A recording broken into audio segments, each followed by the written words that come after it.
डोंबिवलीत डायमंडचा राजाच्या नावाने प्रसिद्ध श्री सिद्धिविनायक मित्र मंडळाच्या वतीनं सालाबादप्रमाणे यावर्षीही गणेशोत्सव मोठ्या उत्साहानं साजरा होत आहे। शिवसेनेचे विधानसभा संघटक आणि मंडळाचे आधारस्तंभ बंडू पाटील यांच्या मार्गदर्शनात पारंपरिक पद्धतीने गणेशोत्सवानिमित्त विविध कार्यक्रम पार पडत आहेत। गुरुवारी मंडळात सत्यनारायणाची महापूजा पार पडली। यावेळी दर्शनासाठी डोंबिवलीकरांनी हजारोच्या संख्येनं गर्दी केली होती। तसेच हजारो भक्तांनी भंडाऱ्याचा सुद्धा लाभ घेतला। डायमंडचा राजाचे दर्शन घेऊन भक्तांची इच्छा व मनोकामना पूर्ण होत असल्याने भारी संख्येनं भक्त दर्शनासाठी येत असतात, असं बंडू पाटील यांनी म्हटलंय।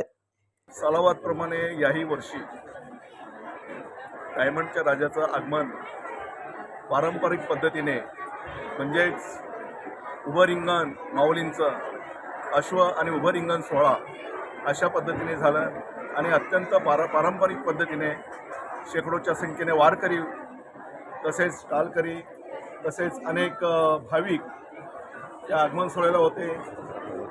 आज या ठिकाणी श्री सिद्धिविनायक मित्र मंडळातर्फे डायमंडच्या राजाच्या ठिकाणी श्री सत्यनारायणाची महापूजा संपन्न झालेली आहे। या परिसरातील हजारो भाविकांनी या ठिकाणी बाप्पाचं दर्शन घेतलं, कारण अनेक भाविकांना या ठिकाणी चांगल्यापैकी अनुभव आलेला आहे। त्यांच्या ज्या काही मागण्या असतील, त्यांचं गारवणं असतील, ते गारवणं देखील या मंडळाच्या माध्यमातून डायमंडच्या राजाच्या माध्यमातून आणि या सिद्धिविनायक मित्र मंडळाच्या माध्यमातून ते गारवणं आणि मागण्या त्यांच्या पूर्ण होतात।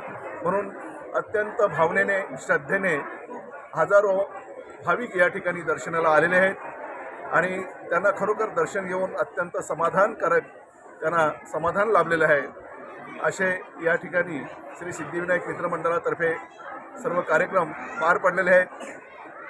कल्याण लोकसभेचे कार्यसम्राट खासदार संसदरत्न डॉक्टर श्रीकांत शिंदे साहेब आणि या कल्याण ग्रामीणचे लोकप्रिय आमदार माननीय राजेशजी मोरे साहेब आणि अनेक मोठमोठ्या लोकप्रतिनिधींनी सामाजिक कार्यकर्त्यांनी या ठिकाणी उपस्थिती लावलेली आहे, राजाचं दर्शन घेतलेलं आहे। अशा पद्धतीने या ठिकाणी आज श्री सत्यनारायणाची महापूजाचा सोहळा या ठिकाणी संपन्न झालेला आहे। अजूनसुद्धा हजारोच्या संख्येने या ठिकाणी भाविक देवाच्या दर्शनाला येत आहेत। अशा पद्धतीने आज या ठिकाणी हा सोहळा संपन्न झालेला आहे। धन्यवाद।